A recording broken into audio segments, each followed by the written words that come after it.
The banquet hall smelled like polished wood and overbrewed coffee. My father stood beneath the retirement banner in his dress uniform, smiling the way men smile when a room finally agrees they were important.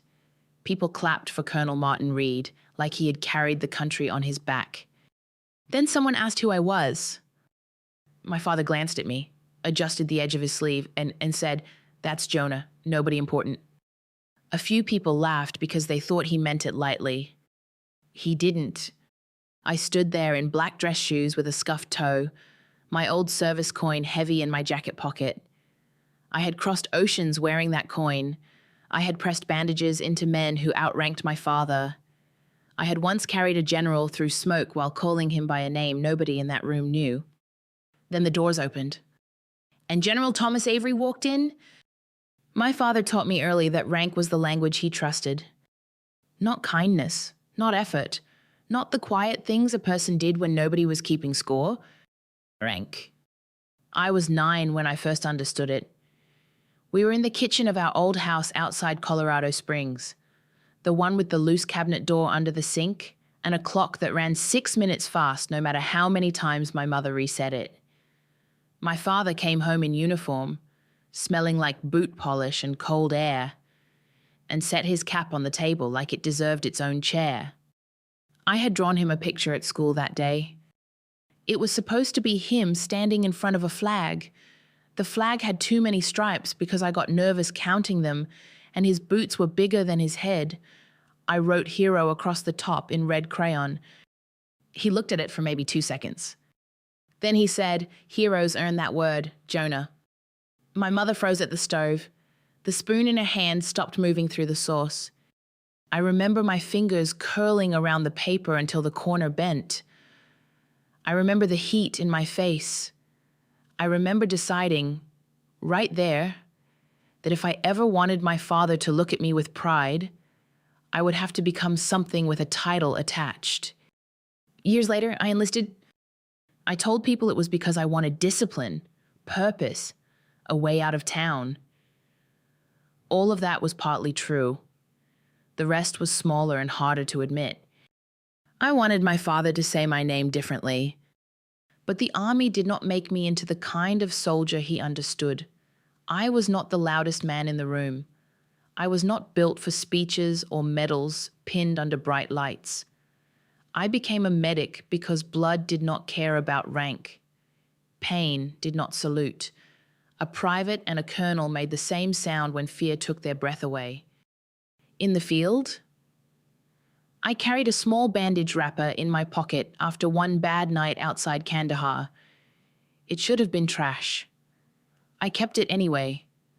A reminder that sometimes the smallest clean thing in a dirty place could be the difference between somebody going home or not. When I left the service, I did not explain much. The official paper said medical separation. The real story had more smoke in it, more screaming, more names I still avoided saying before sleep. My father read the discharge line once and folded the paper back across the crease. "So you didn't finish," he said. I could have corrected him. I didn't. That became my habit. Let him believe the simpler version. Let my sister Lydia think I had drifted. Let old neighbors ask if I had found myself yet while I helped veterans learn to walk again at the VA clinic. Silence felt cleaner than begging to be understood. But clean things can still cut. And by the night of his retirement party, I had been bleeding quietly for years. I almost did not go to the retirement party. The invitation sat on my kitchen counter for 11 days, tucked under a grocery receipt and a bottle of aspirin, cream paper, raised letters, Colonel Martin Reed retirement celebration, 40 years of distinguished service. My name was handwritten on the envelope. Jonah. No, son, no note, no hope you can come. Just my name in my father's careful block letters. Lydia called me the afternoon of the party while I was changing the rubber tips on a walker at the VA clinic. "You're coming, right?" she asked. In the background, I could hear her kids arguing over something plastic and loud. "I haven't decided." "That means no." "It means I haven't decided." She sighed. "Jonah, He's retiring. Whatever happened between you two, this is a big night. Whatever happened, that was how families protected themselves from details. They folded years of hurt into a phrase small enough to carry without spilling. I know. I said, "You don't have to stay long." That was the sentence that got me, not because it was generous, because it was accurate. Everyone already expected me to leave early, to drift in, stand near a wall, disappoint no one because no one had expected much. So I went. The banquet hall near Fort Carson had brass handles on the double doors and a registration table covered in navy cloth. A young soldier in dress blues handed out name tags with both hands, nervous enough to mispronounce almost everyone. When he asked for my name, I said, "Jonah Reed." His eyes moved over the list. "Family table," he said, and pointed toward the front. The tag felt cold when I pressed it to my jacket. Inside, coffee urns steamed beside trays of dry chicken and rolls sealed under plastic. Men my father's age stood in clusters, laughing too loudly at stories they had probably told for 20 years. Their medals caught the light every time they turned. My black dress shoes pinched at the heel. The left toe was scuffed from catching under the brake pedal of my old truck that morning. I had meant to polish it. I had meant to do a lot of things. My father was near the photo display, already surrounded. He looked complete in that room. Uniform perfect. Back straight, face relaxed in a way I rarely saw at home. He shook hands like each person was one more confirmation that his life had counted. I stood 10 feet away and touched the old service coin in my pocket. Its edge was worn smooth from years of my thumb finding it when I needed something solid. Nobody in that room knew why I carried it. Most days I preferred it that way. Then I saw an older veteran near the coffee urn begin to struggle. His hand went flat against his chest. His breathing turned shallow. Nobody else noticed at first because a joke had landed across the room and everyone was laughing. I moved before I thought. "Sir," I said quietly, stepping beside him. "Look at me. Slow breath in. Hold it for 2. His eyes locked on mine. I kept my voice low. "You're here. Banquet hall. Colorado Springs. Coffee's terrible. You're not back there." His fingers loosened around the cup. Across the room, my father saw me. For 1 second, something uncertain crossed his face. Then someone called his name, and he turned back toward applause. At the far entrance, a tall man in a dark uniform had stopped just inside the doors. General Thomas Avery was looking at my stance before he ever saw my face. My father did not come over right away. That was his style. A room had to see him choose you before you were chosen. He finished a story near the photo display, laughed with 2 retired majors, and adjusted the retirement program on the table so the stack sat square with the edge. Only then did he look toward me. "Jonah," he said. Not warmly, not coldly, just as a fact to be managed. Lydia appeared beside me with a glass of water and that careful smile people wear when they are trying to make 2 men act related. "You made it," she said. "Traffic was kind. That's your version of enthusiasm." "It's what I have on me." She almost laughed. Then she saw Dad approaching and stopped. He shook my hand instead of hugging me. His palm was dry and firm. Mine had gone damp from helping the veteran by the coffee urn breathe through the edge of memory. "Good of you to come," he said. "Yes, sir." The old habit came out before I could stop it. His eyes moved down to my shoes and the scuffed toe, the cheap suit, the name tag slightly crooked on my lapel. "You still working at that clinic?" "The VA, physical therapy support." A retired officer beside him leaned in. "Your son served too, didn't he?" My father took a program from the table and tapped it against his palm. "For a while," he said. "For a while."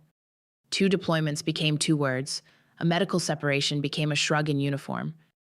"He had trouble settling on a path," Dad added, already glancing toward another guest. "But he helps out here and there." Lydia said, "Dad, What, that's not criticism? He looked at me then, almost challenging me to object. Jonah knows I believe in finishing what you start.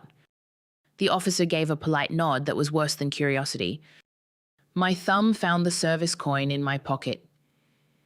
Its worn edge pressed into the crease of my finger. I could have said the names of men who had not finished because I had run out of gauze before the helicopter came. I could have said I finished what mattered. I could have said a lot of things. Instead, I said, "Clinic keeps me busy."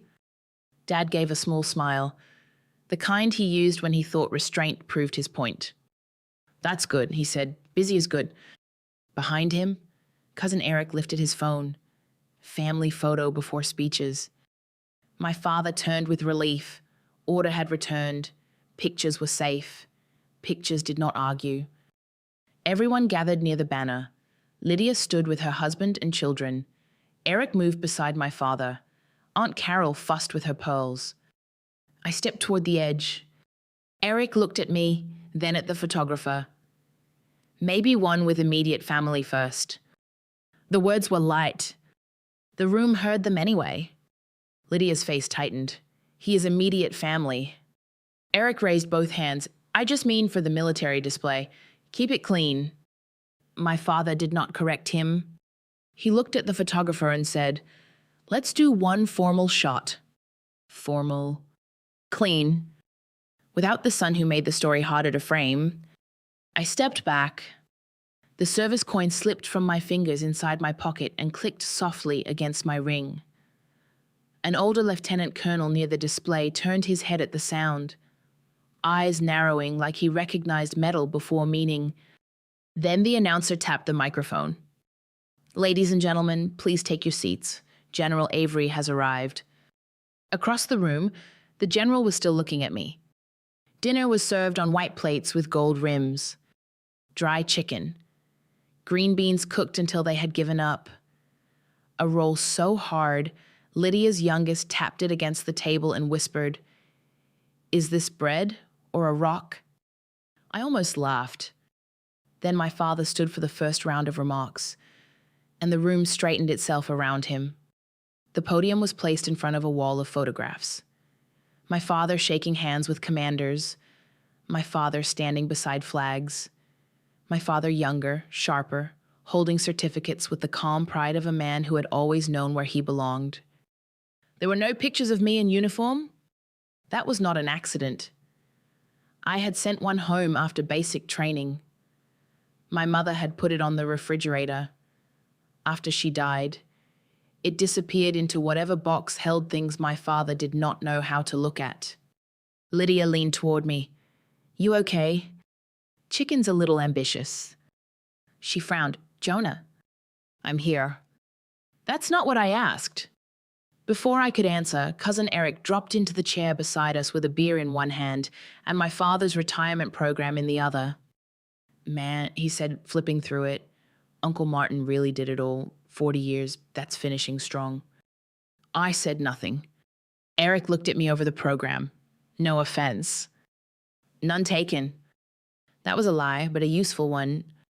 He kept going because men like Eric thought silence was permission. I just mean, some people are built for commitment. Some people bounce around. Nothing wrong with helping out at a clinic, though. Lydia's voice sharpened. "Eric, stop." What I'm complimenting him, he lifted both hands. Veterans need guys like Jonah. Somebody has to do the support work. Support work? I thought of a night outside a smoking vehicle, my knees in gravel, one hand inside a wound while rounds cracked over us like branches breaking. I thought of General Avery coughing blood into my sleeve and grabbing my wrist so hard he left bruises. I thought of saying, "Stay with me, sir," even after my own ears stopped hearing right. Support work. My thumb pressed into the service coin until the edge bit skin. At the podium, my father began thanking people. His commander, his unit, his late wife, my mother, whose name made his voice lower by half an inch. Lydia, for keeping the family connected. Eric, somehow, for helping organize the slideshow. Then he paused. I looked down at the program. Jonah Reed was not listed under family acknowledgements. Not son, not veteran, not anything. A small mistake, maybe. Except my father was not a man who made small mistakes in printed programs. He turned a page of his notes and said, and of course, thank you to everyone who stood by me through a life of service. Lydia's hand moved under the table and touched my sleeve.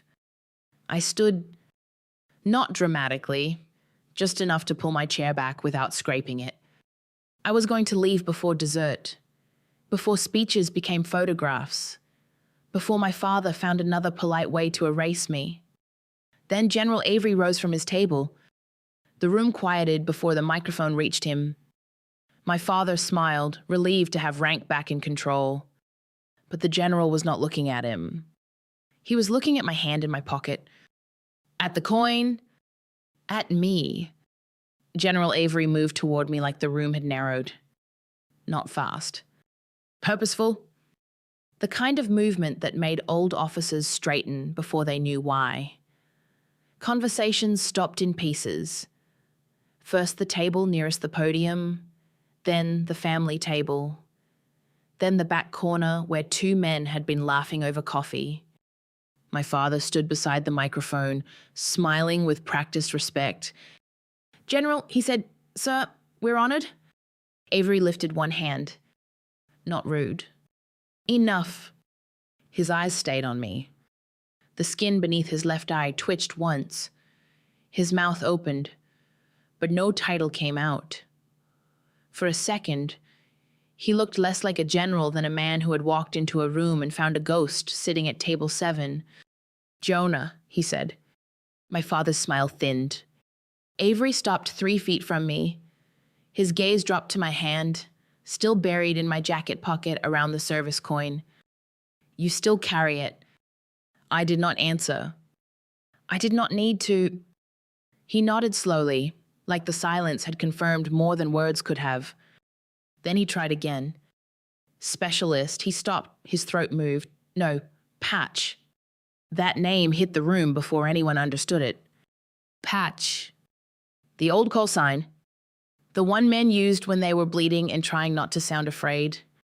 My hand came out of my pocket. The coin rested against my palm, dull at the edges from years of being carried instead of displayed. General Avery's shoulders shifted first, then his spine straightened. The official posture returned only after the human part of him had already failed. He raised his hand. Full salute. To me, the sound that followed was not silence exactly. It was the room losing its script. A fork slipped from Aunt Carol's plate and struck China. Lydia stood so quickly her chair bumped the table behind her. Eric's beer froze halfway to his mouth. My father did not move at first. Then his face changed by degrees. Confusion. Correction. Resistance. Avery lowered his salute only after I gave the smallest nod. I could not return it properly. Not in that suit. Not with that room watching. Not with my father standing 10 feet away. Suddenly, smaller inside his uniform. The general turned toward the podium. "This man," he said, then stopped. His jaw tightened. "This man saved my life outside Kandahar. He stayed under fire after his own eardrum ruptured. He packed 2 wounds, dragged me clear, and refused evacuation until every man he could reach was loaded first." Nobody breathed, right? The older lieutenant colonel near the display whispered. That was him. A woman from my father's unit covered her mouth. Patch was Reed's son. Lydia's eyes filled, but she did not cry. She looked angry first, hurt after. Eric finally lowered his drink. My father's hand gripped the edge of the podium. The retirement program bent under his fingers. Avery looked at him then. "Colonel Reed," he said, voice now formal enough to cut cleanly, "your son is one of the finest medics I ever saw in uniform." My father opened his mouth. Nothing came. The microphone hummed beside him, catching the sound of his breath and giving it to the room. "Enough!" That was all I said. One word, and somehow it reached farther than the general's salute. General Avery turned toward me first. Lydia was standing beside her chair with one hand on the tablecloth. My father still held the podium, the printed program bent under his palm. The microphone kept humming, offering him a chance to speak he could not use. I looked at him. "You were right about one thing," I said. "I did leave things unfinished. I left conversations. I left letters unanswered. I let Lydia believe the easy version because I did not know how to explain the real one without sounding like I wanted applause." Lydia wiped one cheek with the back of her hand. I kept my voice steady. "What you were wrong about was thinking a man's value ends where his rank stops. You taught me to respect service, but somewhere along the way, you started respecting the frame more than the life inside it." My father's face tightened. Not anger. Impact. "I should have told you more," I said. "That part belongs to me, but I will not stand here and let silence become proof that I had nothing worth saying." The room had gone so quiet I could hear the banquet doors breathe against their hinges. Someone near the back set down a glass too carefully. The small sound clicked through the hall. I had not planned the next sentence. It came out before I could decide whether it was safe. "I spent half my life trying to become someone you would introduce differently." My father's eyes lowered. General Avery looked away, giving me the privacy a room full of people could not. I put the service coin back into my pocket. "I'm not doing that anymore." No one moved. Then I turned to the general. "Sir." Avery's jaw flexed. "Jonah." That was all. He understood the rest. Lydia stepped toward me. "Please don't just leave." I looked at her, and that almost made me stay. Almost. "I'll call you tomorrow," I said. "Will you?" "Yes." She nodded once, trusting that small word more than I deserved. My father made a sound behind me. "Jonah." It was the first time all night he had said my name without trying to reduce it. I stopped. But I did not turn around. He waited too long, or maybe I had waited too many years. The sentence never came. I walked past the photo display, past the table with the dry rolls under plastic, past the young soldier at registration who suddenly stood straighter without knowing why. The heavy banquet doors opened into cold Colorado air. Outside, my scuffed shoe caught on the threshold. I kept walking. Behind me, and I heard my father try to regain the room. "Ladies and gentlemen," he began. His voice broke on the second word. No one clapped. I made it as far as the service hallway before my father found me. The hallway ran behind the banquet hall kitchen, narrow and badly lit, with stacked chairs against one wall and a mop bucket abandoned near the exit. It smelled like bleach water, old gravy, and the cold air slipping in every time someone opened the outside door. Above us, a red exit sign buzzed like it was tired of warning people. I was standing beside a vending machine that only sold gum and batteries. My father stopped 6 feet away. Without the podium, he looked less certain. The uniform was still perfect. The man inside it was not. "That should have come from you," he said. I looked at him. Which part? His jaw tightened. All of it. There it was. The old defense. If I had told him better, sooner, cleaner, maybe he would have believed differently. Maybe the burden of being seen had been mine to carry correctly all along. I said, when I came home, he looked away. There was a dent in the wall behind him, low and round, probably from a cart hitting it too many times. My eyes stayed there because his face was harder. "You handed me my discharge paper," I said, "and told me I didn't finish." His mouth opened, closed. Then he reached toward the retirement pin on his chest. Not the medals, not the ribbons. The little pin they had given him that night, shaped like an eagle over the years of service. He touched it once, then pulled his hand away like the metal had warmed under his fingers. "My father said something like that to me," he said. I did not answer. He gave a short laugh with no humor in it. Worse, probably. He called it playing soldier. 40 years, and I still hear him when someone says thank you. The mop bucket handle clicked as the building settled. I thought if a thing had a title, no one could take it from you. He said, rank, command, retirement, proof. And me, he looked at me then. Really looked, but late. You didn't bring me proof. No, I said, I brought myself. His face changed. Not enough to fix anything. Enough to show something had hit bone. I didn't know how to read that, he said. That's true. I was proud tonight, he said, and the words came too fast, wrong-shaped. When Avery said, don't make the general the reason, he flinched. Good. Not because I wanted to hurt him, because for once the sentence had reached the right place.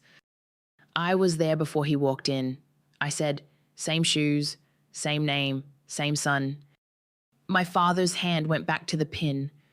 This time he unclipped it and held it in his palm. Small thing. Shiny thing?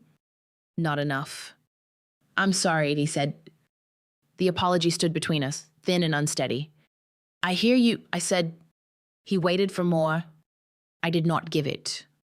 The outside door opened at the end of the hall, then closed with a heavy metal click that left the air colder than before. General Avery found me in the parking lot. The night had gone sharp with mountain cold. Cars sat under yellow lamps, their windshields silver at the edges. Somewhere near the highway, a motorcycle tore through the dark and faded into nothing. I was standing beside my truck, not getting in. My hands were too steady. That was how I knew I was not fine. Jonah? The general's voice carried just enough to reach me without summoning the whole world. I turned. He had changed out of the center of the room, but not out of command. Men like Avery did not need a podium. Still, when he stopped beside the truck, he looked tired in a way no uniform could hide. Lydia followed a few steps behind him, wrapped in her coat, quiet for once. Avery held a folder. I kept a copy, he said. I knew what it was before he opened it. The paper inside looked too clean for what it described. Cold from his car, crisp at the corners. It smelled faintly like printer ink and leather from the folder. My name appeared in a paragraph full of words I had spent years avoiding. Specialist Jonah Reed, combat medic, exceptional courage, sustained fire, refused evacuation. Avery's thumb rested near the bottom, where a handwritten note had been clipped to the citation. I tried to send this to your family, he said, more than once. Lydia looked at me. I stared at the asphalt. I asked him not to, I said. Her breath caught. Why? There were easy answers, pride, trauma, anger. None of them were wrong. None of them were enough. Because if he needed a general's letter to believe me, I said, then I already had my answer. Avery's face tightened. Not disagreement, memory. He handed the folder to Lydia. She took it carefully, like it was heavier than paper. Her fingers touched the handwritten note first. The ink had faded slightly, but the pressure of Avery's pen still showed in the strokes. Jonah brought men home who would not have made it without him. If his family does not know what he carried, they should... Lydia read it once. Then again, her mouth moved around the first word of my name, but no sound came out. She sat on the low concrete curb behind her because standing had become too complicated. All those years, she had thought I drifted away because I did not care enough to stay close. Now she had to hold the harder truth. I had cared enough to stay silent until silence became its own kind of leaving. She looked up at me. You let us think? I know. That wasn't fair. No. The answer seemed to surprise her. Maybe she expected defense. I had none worth using. General Avery closed the folder halfway. You were never nobody important. Patch. I almost smiled. Almost. I know, I said. And for the first time, I was not saying it to convince anyone else. I took the old service coin from my pocket and placed it in Lydia's palm. "Hold that for a minute," I said. She curled her fingers around it, feeling the worn edge, the cold metal, the weight of a story she had arrived late to, but had not lost completely. Then I opened my truck door and sat down sideways, both feet still on the pavement, breathing cold air until the shaking finally reached my hands. I did not go back inside. That was the grace I chose, not because I owed the room more mercy than it had given me. I could have walked back through those banquet doors with General Avery's folder in my hand. I could have let every officer, every cousin, every old family friend read the words my father had never asked for. I could have made him stand there while his own retirement party became a correction. I did not. Some punishments look like justice from far away and damage up close. Lydia drove me to a diner off Academy Boulevard because she said neither one of us should be alone yet. The place had cracked red booths, a gum machine by the register, and coffee that tasted like it had lost an argument with the pot. Still, it was hot. Still, I wrapped both hands around the mug. She kept the service coin beside her plate. Every few minutes, her thumb touched the edge. "I'm mad at you," she said. "I know. I'm mad at him too." That makes sense. She looked out the window at the parking lot lights. "I don't know where to put all of it." I stirred my coffee, though I had not added anything to it. "Don't rush." That became our first honest conversation in years. Not complete, just honest. 3 days later, my father left a voicemail. I listened to it standing in my apartment kitchen, still wearing my VA badge, with one shoe off and one shoe on. The heater clicked twice before starting. "Jonah," he said. Then a long pause. "I don't know how to do this correctly. I should have known my son before a general had to explain him." Another pause. "I'm sorry." The message ended there. No speech, no command, no clean ending. I did not call back that night. I set the phone on the counter beside my scuffed black dress shoes and made toast for dinner because it was late and I was tired. The service coin sat on the table where I could see it, not buried in my pocket, not displayed, just present. A few days later, I texted him one sentence. "We can talk next week." That was all I had. That was more than nothing. If you have ever waited for someone in your own family to see you without needing a stranger to translate your worth, you know how heavy that waiting can get. Maybe you stayed quiet because arguing felt like begging. Maybe you let people believe the easy version because the truth cost too much to explain. If this story reminded you of a moment when someone finally saw you, or still hasn't, share it in the comments. Please like, subscribe, and come back for the next story. Some wounds do not close all at once. Sometimes they begin by being named.